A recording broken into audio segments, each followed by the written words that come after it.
Are you struggling with burnout? Are you looking for a book that's going to give you some tools to help you move through it? Then this month's book therapy pick is for you.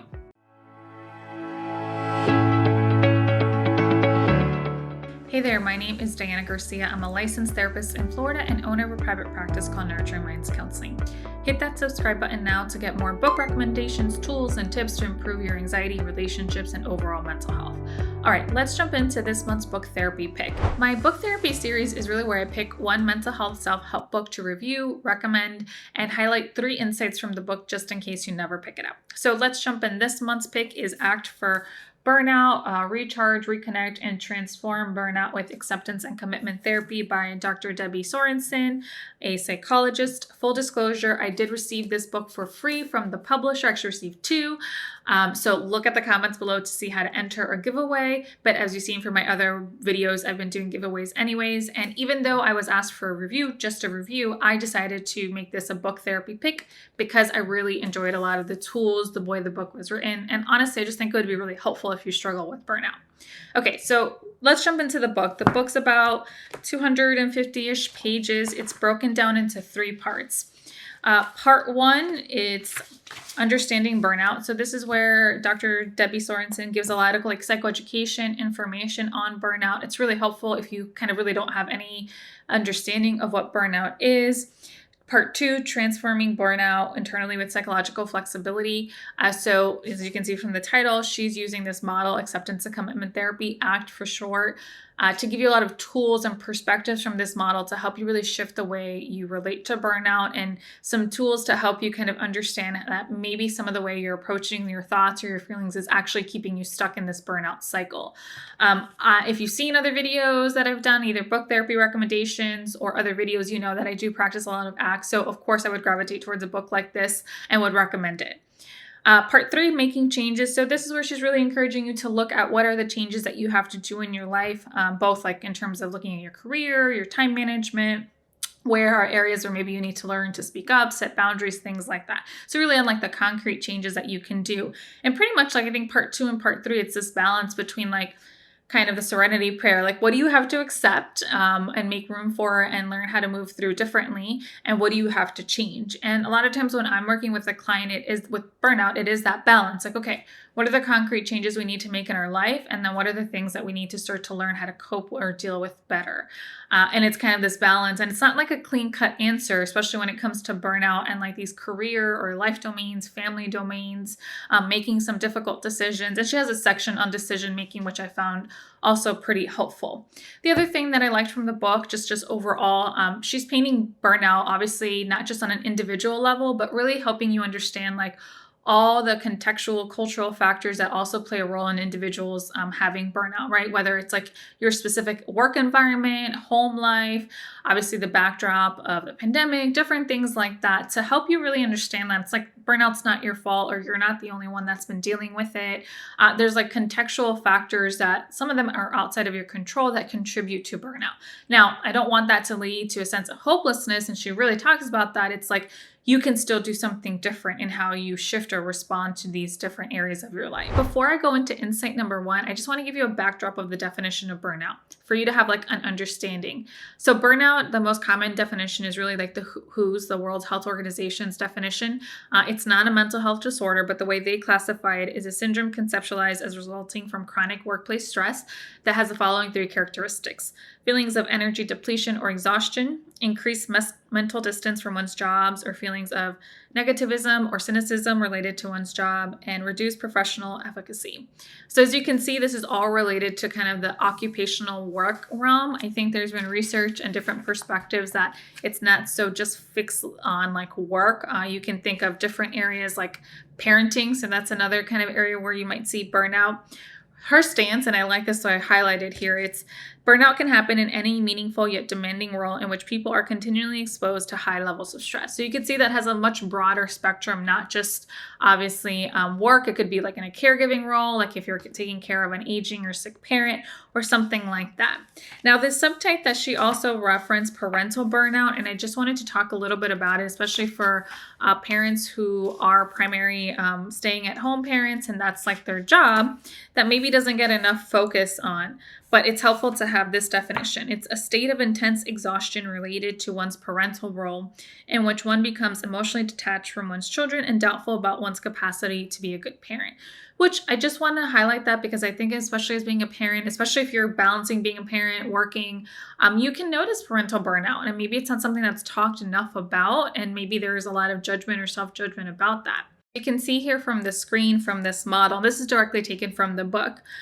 So this is what she says, the cycle that maintains burnout, right? So thinking of like also on this backdrop of contextual factors like, cultural, systemic, environmental factors, but also noticing like this feeling of stress and overwhelm, discomfort, and then what are the strategies you do to try to avoid that?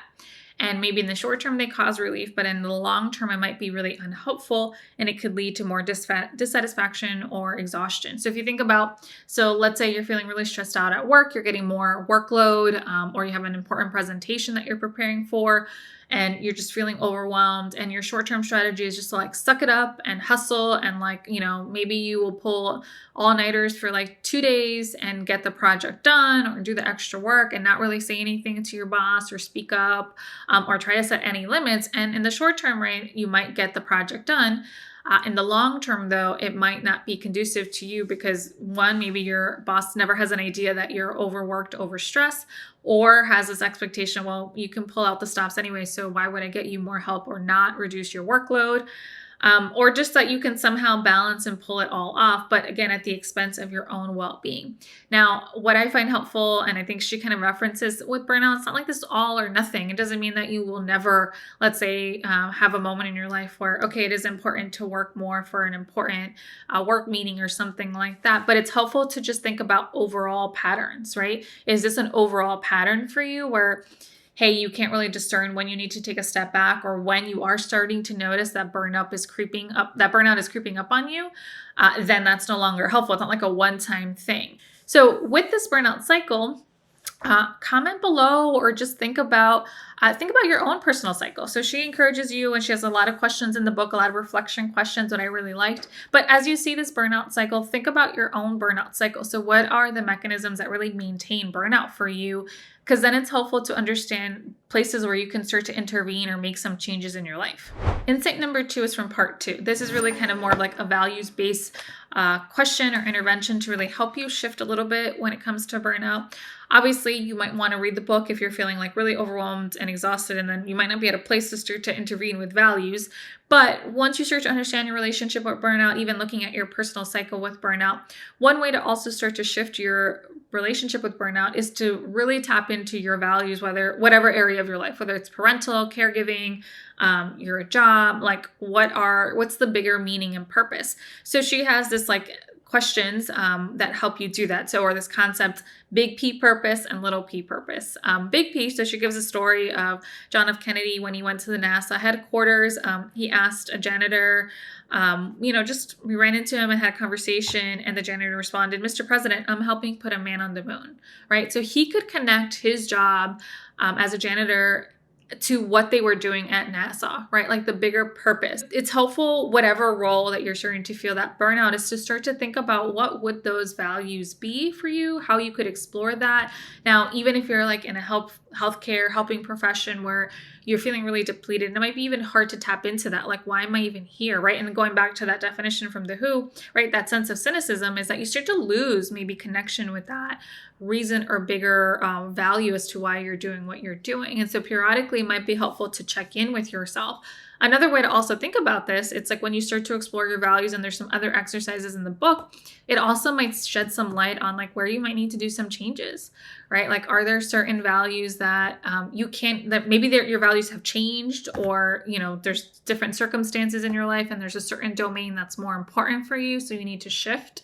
The other way, it's like the little p purpose. So how you can think about like the small things you can add to your life and tie them to your values, right? So whether that's like, I'm going to check in on a friend and tie that to your value of connection or friendships, relationships, or hey, I'm going to put this work away and play with my kids, and tie that to your value of parenting, quality time.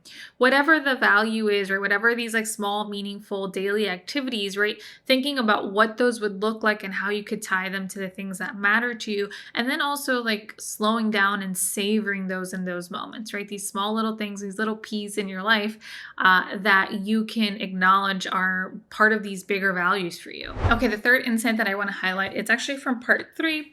It's just overall kind of trying to seek connection, community. She has a whole chapter on this, chapter 14.